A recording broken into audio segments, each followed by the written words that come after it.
আমাদের বিশ্বে যে মৃত্যুর যে কারণগুলো আছে টপ 3 কজেস তার মধ্যে একটা অন্যতম কারণই হচ্ছে এই সিওপিডি।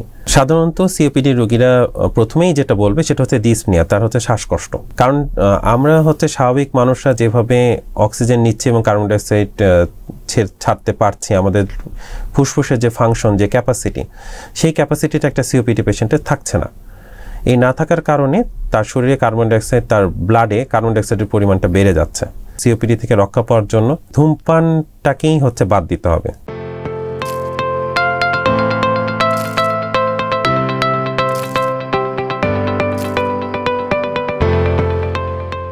আসসালামু আলাইকুম প্রিয় দর্শক, আপনাদের স্বাগত জানাচ্ছি মিডিভয়েসের নিয়মিত স্বাস্থ্য বিষয়ক অনুষ্ঠান স্বাস্থ্য কথনে। আপনাদের সাথে আছে আমি আরিফ শাহরি আকন্দ।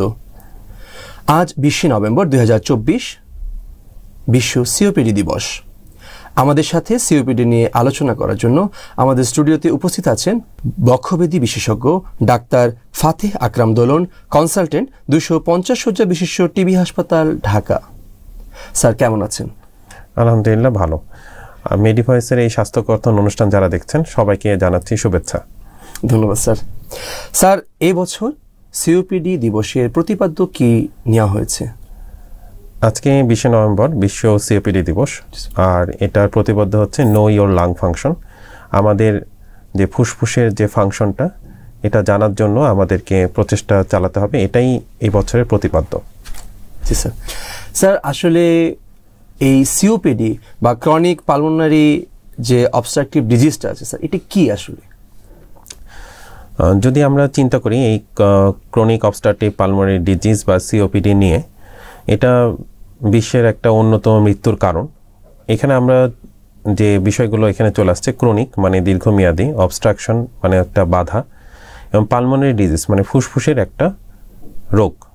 তো এখানে আমরা কিছু বিষয় মানে চিন্তা করি, সেটা হচ্ছে যে যখন হচ্ছে একটা ধূমপায়ী দীর্ঘদিন ধরে হচ্ছে সিগারেট খাচ্ছে বা হচ্ছে দীর্ঘদিন ধরে এই ধোঁয়া জাতীয় এনভায়রনমেন্টের মধ্যে পড়ে যাচ্ছে, তখন তার হচ্ছে ফুসফুসের কিছু পরিবর্তন হয়। এই পরিবর্তনটাকে আমরা সিওপিডি দিয়ে প্রকাশ করি।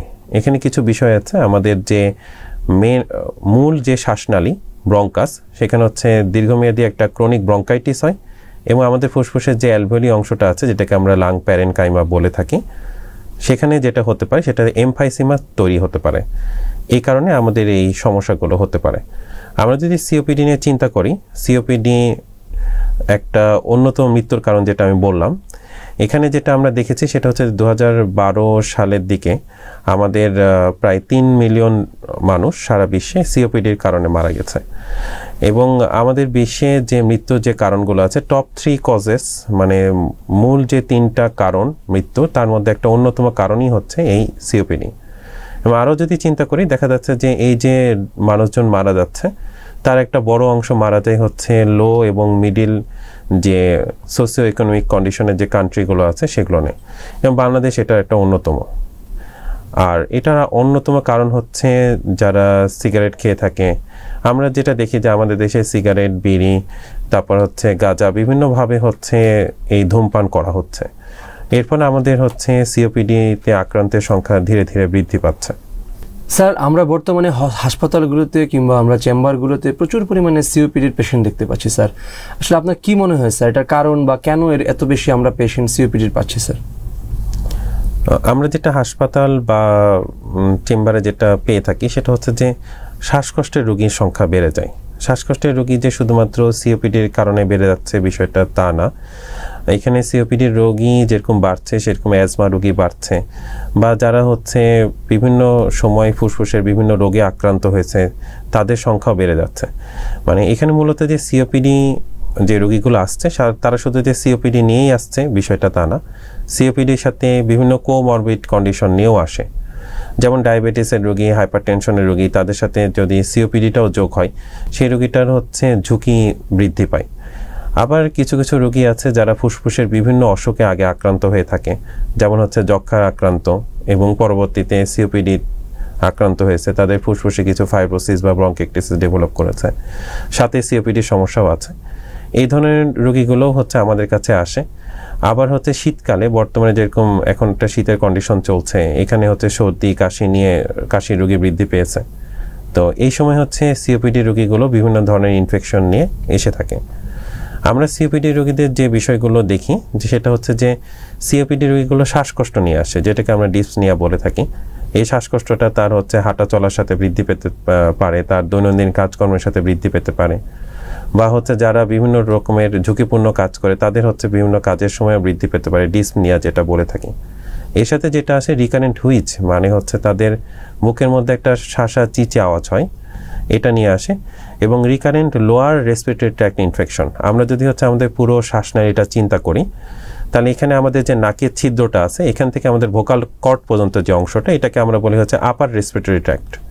আর ভোকাল কর্ড থেকে পুরো ফুসফুসটাই নিচের দিকে যতটুকু অংশ আছে, শ্বাসনালী থেকে শুরু করে হচ্ছে অ্যালভিওলি পর্যন্ত, আমাদের বায়ুথলি পর্যন্ত পুরো অংশটাই হচ্ছে লোয়ার রেসপিরেটরি ট্র্যাক্ট।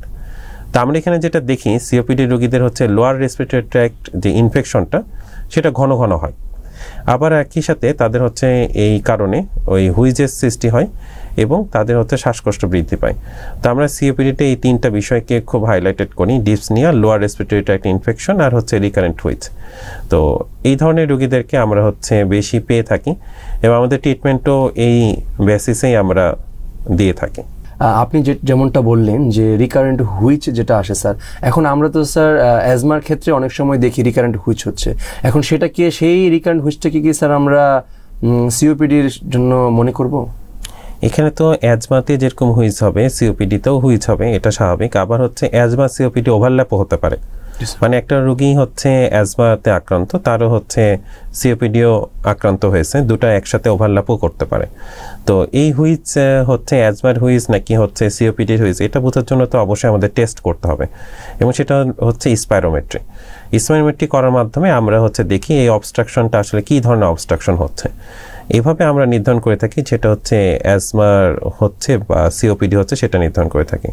তো সিওপিডির ক্ষেত্রে যদি আমরা দেখি এখানে আরও অনেক বিষয় আছে। একটা মানুষই যে হচ্ছে হঠাৎ করে সিওপিডিতে আক্রান্ত হয়ে যাবে, বা একজন সিগারেট খাচ্ছে তার সিওপিডি হচ্ছে, আর একজন সিগারেট খাচ্ছে কিন্তু তার সিওপিডি হচ্ছে না, এরকম অনেক বিষয় অনেক সময় হচ্ছে অনেকে হাইলাইটেড করে থাকে। অনেকে দাবি করে যে সে দীর্ঘদিন ধরে সিগারেট খাচ্ছে কিন্তু তার কোনো সিওপিডি হয়নি, এরকম কিছু কিছু ব্যক্তি দাবি করতে পারে।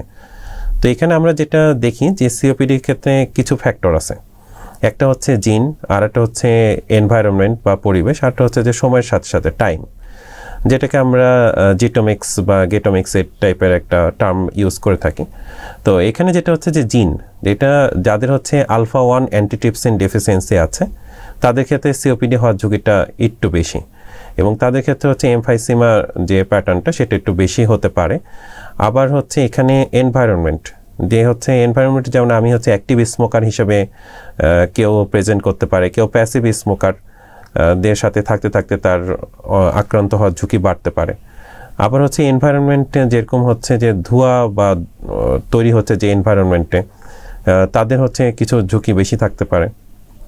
তো সিওপিডির বিষয়টাতে আমরা যেটা দেখি সেটা হচ্ছে যে একটা বড় ফ্যাক্টর হচ্ছে যে স্মোকিং, এবং আমরা হচ্ছে স্মোকিং হিস্ট্রিটা নিয়ে থাকি, এবং স্মোকিং হিস্ট্রি নিলে আমাদের কাছে অনেকখানি হচ্ছে মানে বুঝ চলে আসে যে হচ্ছে তার হচ্ছে এই ডিজিজটা কোন দিকে যাচ্ছে বা তার প্যাটার্নটা কোন দিকে যাচ্ছে, তার সিগারেটের পরিমাণ কি পরিমাণ খেয়েছে, এই পুরো বিষয়টাকে আমাদের নজরে আনতে হয় সিওপিডি রোগীদের ক্ষেত্রে।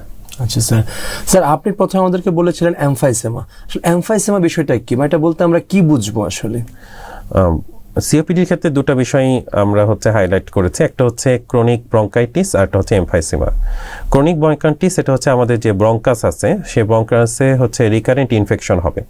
কেন হবে? কারণ হচ্ছে যে যখন একজন সিগারেট খেতে থাকে তখন হচ্ছে তার ব্রঙ্কাসের যে লেয়ারটা হচ্ছে সিগারেটের এই ধোঁয়া এবং হচ্ছে ধোঁয়াকে ফেস করছে, সেখানে রিকারেন্ট একটা ইনফেকশন হবে, এইটাকে আমরা বলি ক্রনিক ব্রঙ্কাইটিস।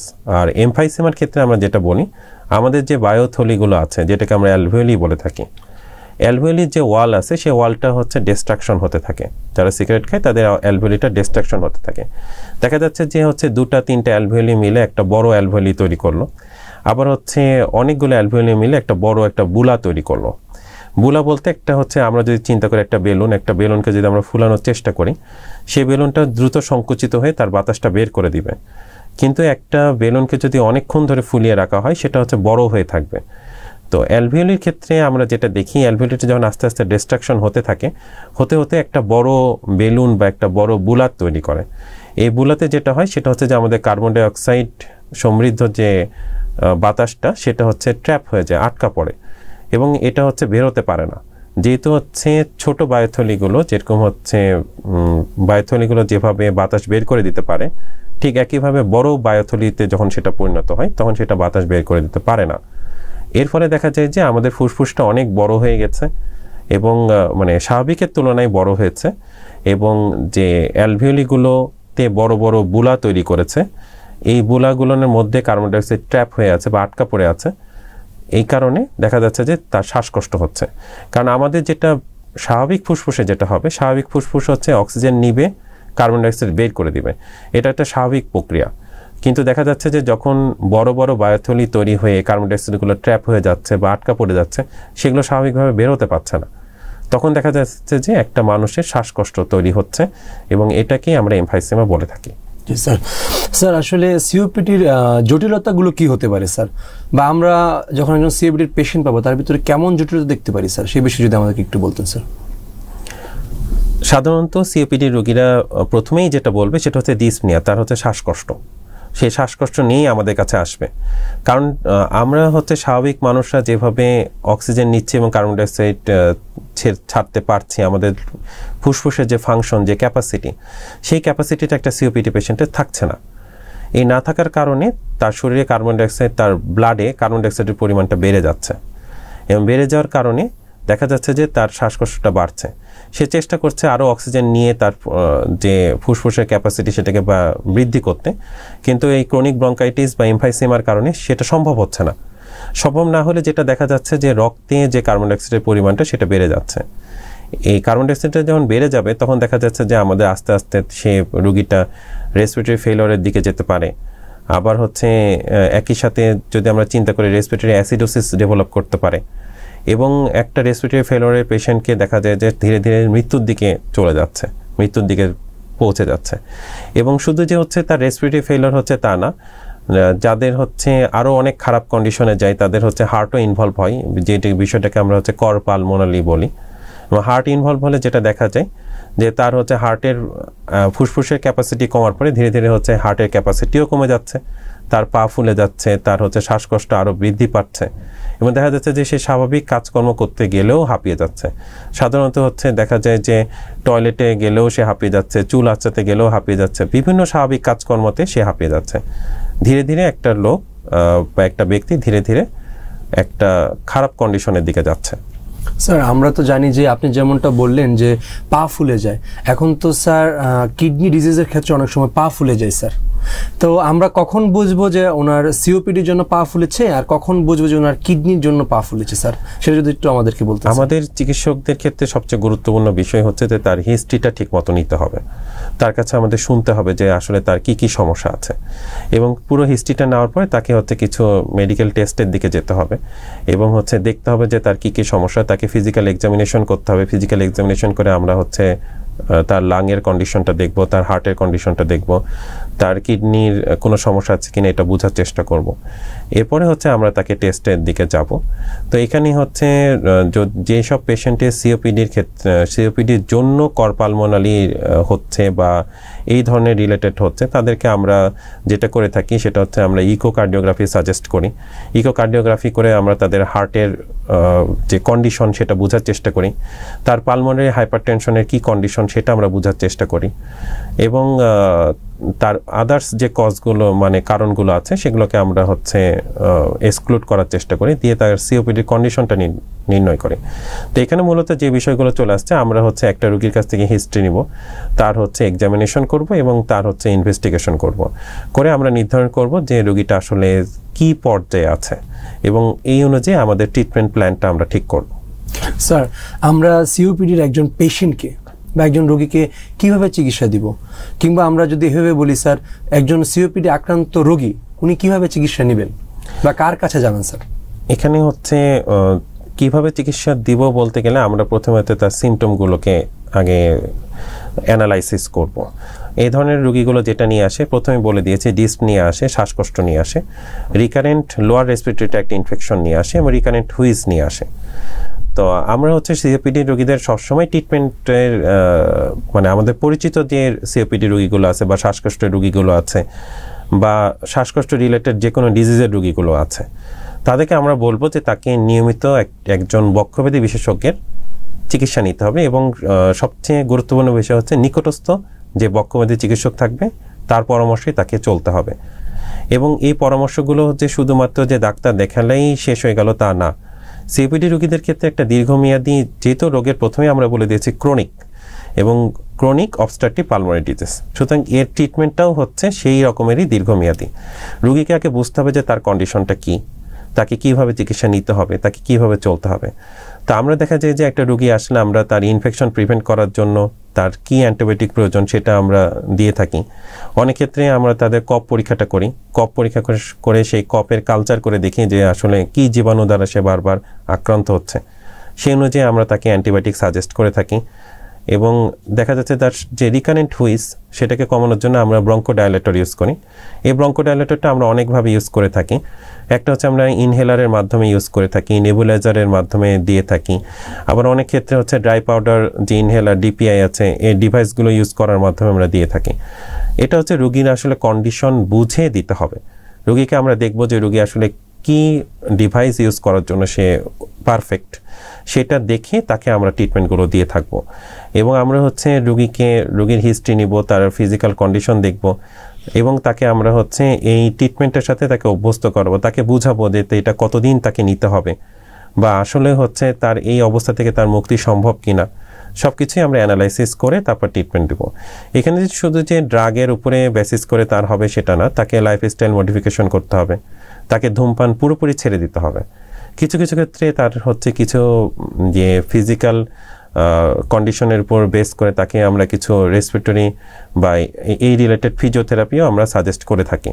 তো আসলে পুরো বিষয়টা ডিপেন্ড করবে একটা রোগীর কন্ডিশনের উপরে। যার কন্ডিশন ভালো তাকে হচ্ছে অল্প ট্রিটমেন্ট এবং অল্প থেরাপি দিয়েই ছেড়ে দেওয়া যায়, এবং যার হচ্ছে দীর্ঘমেয়াদী সমস্যা এবং খারাপ কন্ডিশনের দিকে গেছে তাকে সেভাবেই ট্রিটমেন্ট করতে হবে। জি স্যার। স্যার আমরা জানি প্রতিরোধের চেয়ে প্রতিকারের চেয়ে প্রতিরোধ উত্তম স্যার। এখন স্যার আমরা সিওপিডিটা কীভাবে প্রতিরোধ করতে পারি স্যার? প্রতিকারের চেয়ে আমরা প্রতিরোধটাকে বেশি গুরুত্ব দিতে পারি স্যার, সেটা কীভাবে করতে পারি স্যার? এখানে যেটা গুরুত্বপূর্ণ সেটা হচ্ছে সিগারেট বা মানে ধূমপান, মানে ধূমপানটাকেই হচ্ছে বাদ দিতে হবে এবং এটাই হচ্ছে একমাত্র মানে বেঁচে থাকার বা সিওপিডি থেকে রক্ষা পাওয়ার জন্য অবশ্যই এনভায়রনমেন্টটাকে যদি আমরা কন্ট্রোল করতে চাই তাহলে ধূমপান অবশ্যই ত্যাগ করতে হবে। এবং এটাই হচ্ছে একটা সিওপিডি রোগীদেরকে আমরা ভালো মতো কনভিন্স করব যে ধূমপান করা যাবে না। আমরা এমনও কন্ডিশন দেখেছি যে এক হাতে ইনহেলার আর এক হাতে সিগারেট, এরকম রোগীও আমরা পেয়ে থাকি। কারণ এতটাই সিগারেটের প্রতি বা হচ্ছে ধূমপানের প্রতি এতটাই আসক্তি চলে আসে যে দেখা যাচ্ছে যে ইনহেলারও নিচ্ছে সিগারেটও নিচ্ছে। এভাবে আসলে হচ্ছে ট্রিটমেন্ট করে রোগীর হচ্ছে পুরোপুরি সমস্যার সমাধান কখনোই সম্ভব না। তো আমাদেরকে অবশ্যই রোগীদেরকে বোঝাতে হবে যে আপনাকে হয় হচ্ছে সিগারেট ছাড়তে হবে, না হলে আপনার এই রোগ থেকে সুস্থ থাকার যে প্রচেষ্টা সেটা হওয়া কখনোই সম্ভব না। স্যার স্যার একজনের প্রত্যাহিক কাজে তার দৈনন্দিন কাজে হঠাৎ করে শ্বাসকষ্ট বেড়ে যাচ্ছে স্যার, সেক্ষেত্রে তাকে আমরা কি পরামর্শ দিতে পারি? তিনি কি সিওপিডি আক্রান্ত বা তিনি যদি সিওপিডি আক্রান্ত হয়ে থাকেন সেক্ষেত্রেও তার যদি স্যার হঠাৎ করে শ্বাসকষ্ট বেড়ে যায় সেক্ষেত্রে আপনার পরামর্শ কী হবে স্যার? আমরা আগে একটা পেশেন্টের কন্ডিশন দেখব যে আসলে হচ্ছে সে কি কন্ডিশনে আছে। যেটা বললাম যে আমাদের ক্ষেত্রে গুরুত্বপূর্ণ হচ্ছে রোগীর হিস্ট্রি নেওয়া, তার এক্সামিনেশন করা এবং ইনভেস্টিগেশন করে ঠিক করা যে হচ্ছে আসলে সে কি কন্ডিশনে আছে। প্রাত্যহিক কাজকর্ম বলতে যে হচ্ছে চুল আঁচড়াতে গেলেও অনেকের শ্বাসকষ্ট বাড়তে পারে বা হাঁটতে গেলেও বাড়তে পারে বা কাপড় পরতে গেলেও শ্বাসকষ্ট বাড়তে পারে। এগুলো হচ্ছে খুব খারাপ কন্ডিশনের দিকে যারা গেছে তাদের ক্ষেত্রে। তো এটা হচ্ছে তাদেরকে আমরা দেখব যে আসলেই তার হচ্ছে শুধু ফুসফুসের সমস্যা নাকি তার সাথে হার্টের সমস্যাও আছে নাকি হচ্ছে তার শুধু সিওপিডি আছে। এটাকে আমাদের আসলে ঠিক করতে হবে এবং সেই অনুযায়ী তার হচ্ছে ট্রিটমেন্ট প্রোটোকল হবে যে সে আসলে কি করবে বা তার কি করা উচিত। অনেক ক্ষেত্রে আমরা যেটা পরামর্শ দিয়ে থাকি বা আমরা প্রায় পরামর্শ দিয়ে থাকি যে হচ্ছে যে সিওপিডি রোগীদের হচ্ছে পকেটে একটা ইনহেলার ডিভাইস রাখার জন্য। হঠাৎ করে কোনো কারণে যদি তার শ্বাসকষ্ট বেড়ে যায় তাহলে যাতে সে সঙ্গে সঙ্গে সেই ইনহেলার ডিভাইসটা ইউজ করতে পারে এবং ইউজ করে যেতে তার হচ্ছে তৎক্ষণাৎ যে মানে রিলিফটা সেটা সে যাতে পেতে পারে। স্যার, আমরা আপনার কথা একটি বিষয় স্পষ্টভাবে বুঝতে পারছি যে সিওপিডির অত্যন্ত গুরুত্বপূর্ণ কারণ হচ্ছে ধূমপান। স্যার, আমরা যারা ধূমপান করে না কিংবা বায়ু দূষণের শিকার, সেক্ষেত্রে আমরা যারা ধূমপান করছি না তারা কিভাবে নিজেদেরকে সিওপিডি থেকে দূরে রাখতে পারি স্যার? এখানে গুরুত্বপূর্ণ বিষয় হচ্ছে যে সিওপিডির ক্ষেত্রে বেশিরভাগই হচ্ছে ধূমপায়ী। যারা ধূমপান করে না তাদের বিভিন্ন শুধু সিওপিডি না অন্যান্য শ্বাসকষ্টজনিত রোগেও আক্রান্ত হতে পারে, কারণ বাতাস একটা গুরুত্বপূর্ণ ফ্যাক্টর এবং এখানে বায়ু দূষণের পরিমাণটা অনেক বেশি। তো আমরা যেটা দেখেছি সেটা হচ্ছে যে মাস্ক একটা গুরুত্বপূর্ণ ভূমিকা পালন করে, মাস্ক ব্যবহার।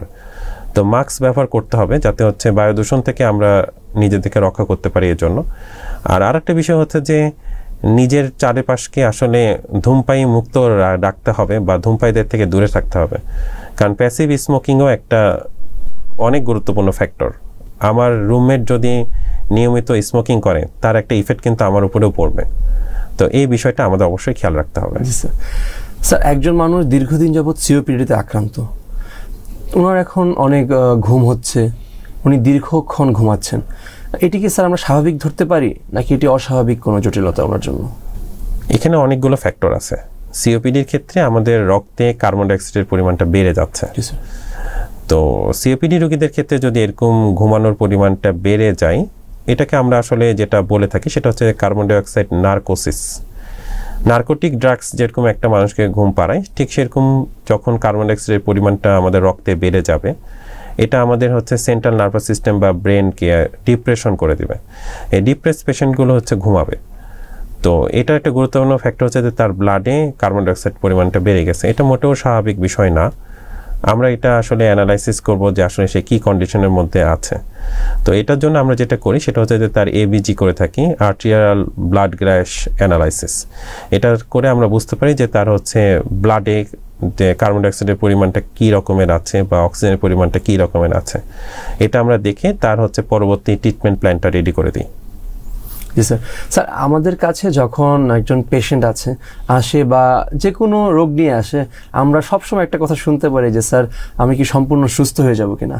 তারই ধারাবাহিকতা যদি আমরা আপনাকে জিজ্ঞেস করি স্যার যে সিওপিডি কি সম্পূর্ণ নির্মূল হয় কিংবা ভালো হয়ে যায় স্যার, নাকি এটি দীর্ঘদিন ওষুধ খেয়ে যেতে হয় সারা জীবন? এটা আসলে নির্ভর করে রোগীর কন্ডিশনের উপর। যার ফুসফুস কম ক্ষতিগ্রস্ত হয়েছে সে এটা থেকে মুক্তি পেতে পারে বা হচ্ছে নিয়ন্ত্রণে রাখতে পারে। যার ফুসফুস বেশি ক্ষতিগ্রস্ত হয়েছে সেও হচ্ছে ওষুধ গ্রহণের মাধ্যমে বা ইনহেলার ব্যবহারের মাধ্যমে বা ফিজিক্যাল ফিটনেস ডেভেলপ করার মাধ্যমে, লাইফস্টাইল মডিফিকেশনের মাধ্যমে অনেকখানি উন্নতি লাভ করতে পারে। তো পুরো বিষয়টাই ডিপেন্ড করে একটা রোগীর কন্ডিশনের উপর, এবং এই কন্ডিশনটা অ্যানালাইসিস করে আমরা রোগীকে বলি যে হচ্ছে যে আসলে তার মুক্তি সম্ভব কিনা বা সে কতটুকু ইমপ্রুভ করতে পারবে। জি স্যার। স্যার, এই যে সিওপিডি স্যার হচ্ছে, এখন স্যার একজন মানুষ সিওপিডি চিকিৎসা করছেন বা তিনি চিকিৎসা পরিচালনা করছেন, এখন ওনার কি সিওপিডির জন্য স্যার জীবনযাত্রা পরিচালনা বা লাইফস্টাইল যে মডিফিকেশন এটি করার কোনো প্রয়োজন আছে, কিংবা এটি করলে উনি কিভাবে করবেন স্যার?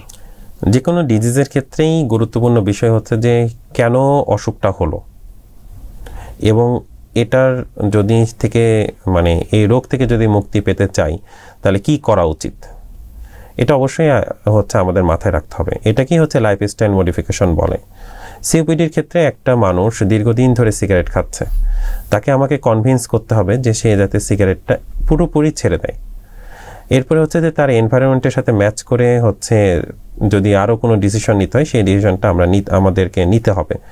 এবং দেখা যাচ্ছে যে যদি সিওপিডির ক্ষেত্রে খাদ্যাভ্যাস বলি বা হচ্ছে তার এনভায়রনমেন্টের অনুযায়ী তার লাইফ স্টাইল মডিফিকেশন যদি আমরা বলি, তা অবশ্যই হচ্ছে যে পরিষ্কার বাতাস এবং বাতাসে থাকার জন্য তার যে ধরনের কন্ডিশন থাকা উচিত তার চারিপাশে সেটা তাকে মেনটেন করতে হবে।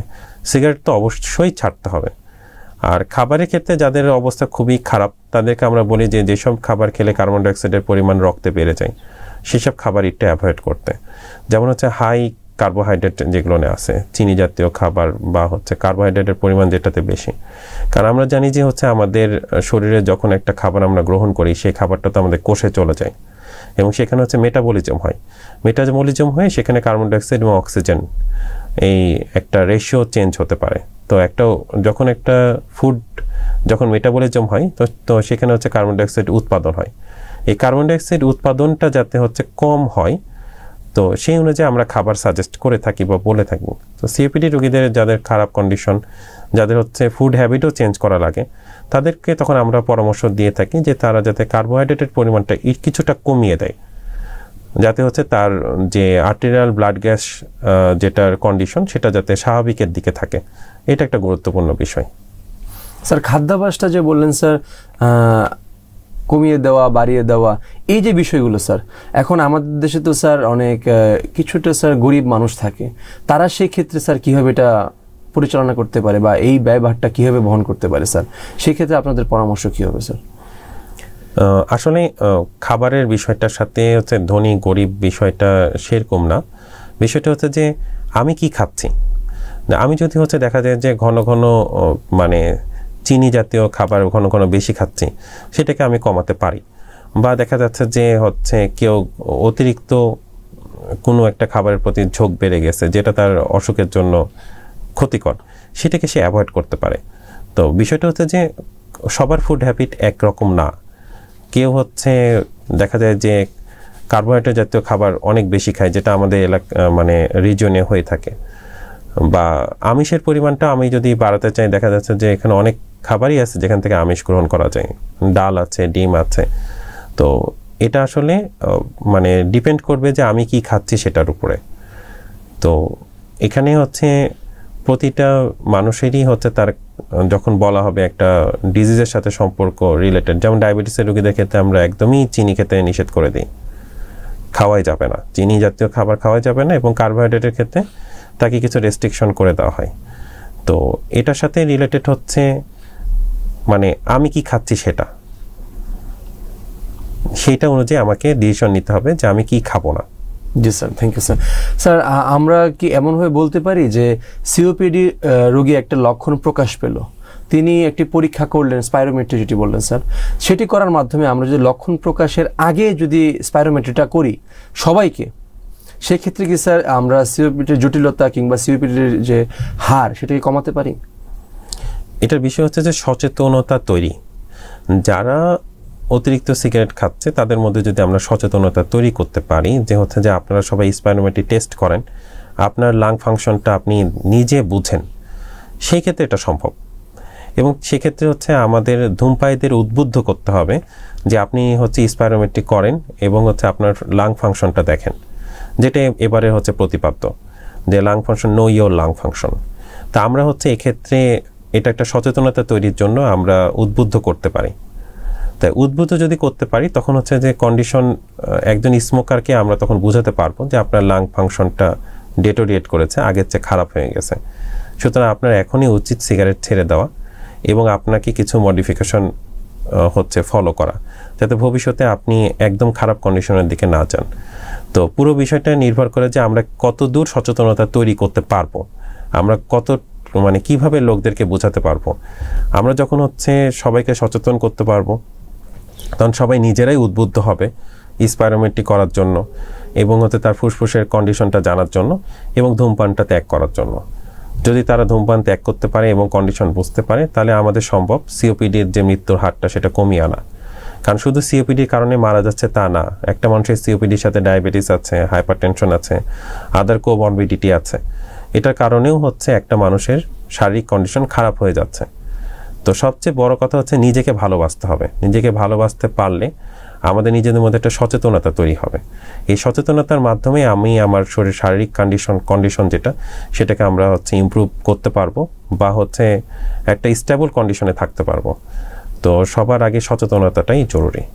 স্যার আপনার এই যে বললেন সচেতনতা, স্যার এই সচেতনতা বৃদ্ধিতে আমরা কি পদক্ষেপ নিতে পারি সে বিষয়ে আপনি স্যার কিছু বললে ভালো হয়। আমরা দেখেছি যে বিভিন্ন সময় সচেতনতা তৈরিতে গুরুত্বপূর্ণ ভূমিকা পালন করা হচ্ছে মিডিয়া। এটা অবশ্যই একটা মূল ফ্যাক্টর। মিডিয়ার মাধ্যমেই হচ্ছে বিভিন্ন সচেতনতা তৈরি হয়।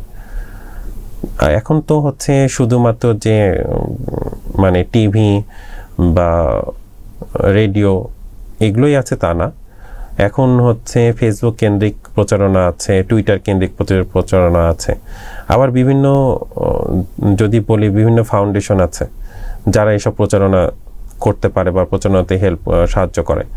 আমি যেটা মনে করি সেটা হচ্ছে সম্মিলিত প্রচারণাটাই জরুরি।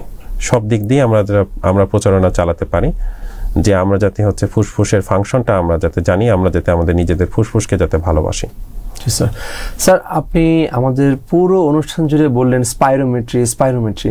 এখন আমাদের দর্শকদের একটা প্রশ্ন আসতেই পারে, আসলে স্পাইরোমেট্রি বিষয়টা কি, বা এটা কিভাবে রোগটা নির্ণয় করে সিওপিডি? আমরা যেরকম হচ্ছে হার্টের রোগী যখন আমাদের কাছে আসে, আমরা প্রথমেই যেরকম ইসিজি করে থাকি, ইসিজির মাধ্যমে আমরা হার্টের কন্ডিশনটা বুঝতে পারি।